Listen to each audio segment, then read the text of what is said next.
Je vais te présenter quelques-unes de mes nouvelles espèces. Oui, je pense. Ici, ce sont les Camponotus baldacci. J'en avais possédé dans le passé, mais elles me manquaient vraiment. Je les ai reçus en Entomons à mon ami Julien, avec une ou deux ouvrières, je ne sais plus trop. Et puis, depuis le mois de mars, elles se sont super bien développées. Comme tu peux voir, c'est une belle fourmi qui vient du Moyen-Orient, de la Grèce aussi un peu. Elle a un développement très rapide, je trouve. Et ses couleurs sont vraiment superbes.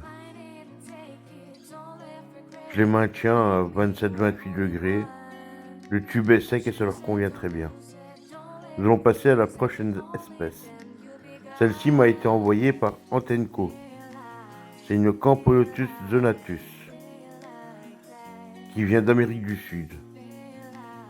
Elle est vraiment super, moi j'adore ce petit gastrier. Elle arrive avec un peu de couvain qu'elle a consommé dans l'heure, donc sûrement le stress du voyage. Ici elle a répondu des œufs qui sont en dessous d'elle. J'espère que ça ira bien. Un fait particulier, c'est qu'elle n'est pas près de l'entrée du coton. Enfin, du coton d'humidité, désolé. Elle s'est plutôt mise à l'entrée du tube. Signe qu'elle préfère un peu plus le sec que l'humide. Pourtant, celle-ci vient d'Amérique du Sud. Un autre truc avec elle, c'est qu'elle me met toujours les blattes dans le fond du tube. Ici, nous avons la Camponotus discolore, qui m'a aussi été envoyée gratuitement par Antenco. D'ailleurs, j'ai un code chez lui, c'est Viking10, Viking en majuscule. Cela vous permet d'avoir 10%, ce qui est vraiment bien de nos jours. Hein. Ça peut déjà faire diminuer les frais de port, c'est pas mal. Cette Camponotus est dite au développement rapide et c'est vrai que je l'ai reçue avec du couvain et maintenant j'ai 6 ouvrières et un superbe couvain. D'ailleurs, ici, je vais les déménager dans un tube un peu plus grand, qui va encore bientôt avoir de futures naissances. Celle-ci vient d'Amérique du Nord, si jamais.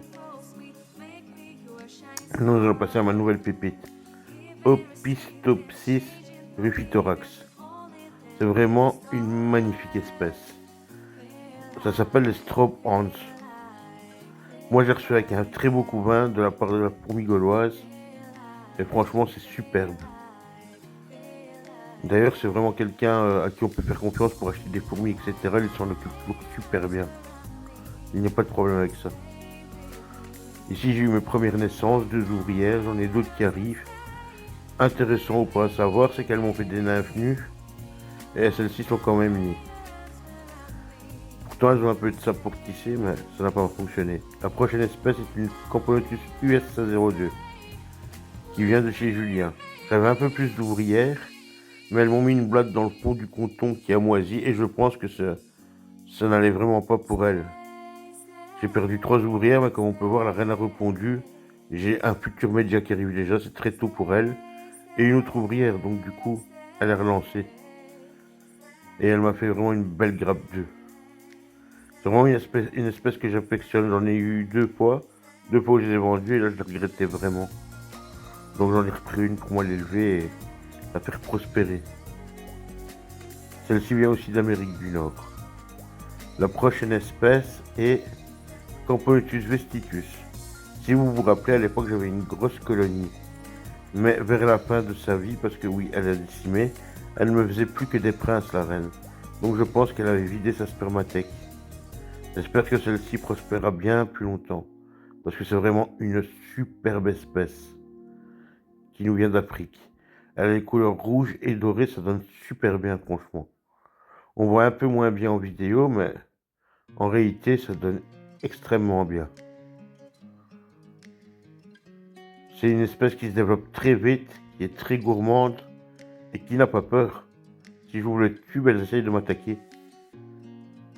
La prochaine espèce est Camponotus chilensis. Je n'avais jamais fait de cette espèce.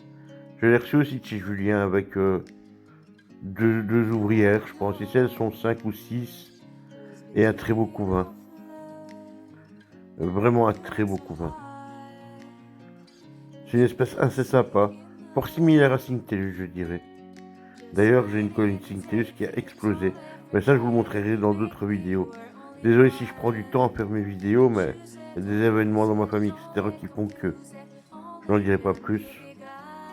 Du coup, j'ai un peu retardé mon arrivée, mais vous en faites pas, je suis là.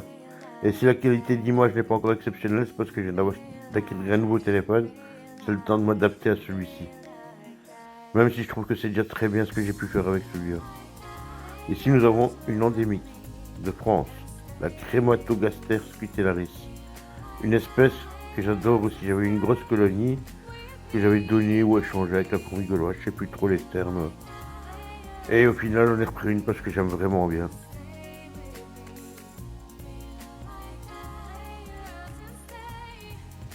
Que dire sur elle à part que ça se développe très vite et que ça peut vivre dans le sec. Je vous dis à très bientôt les amis pour de nouvelles aventures.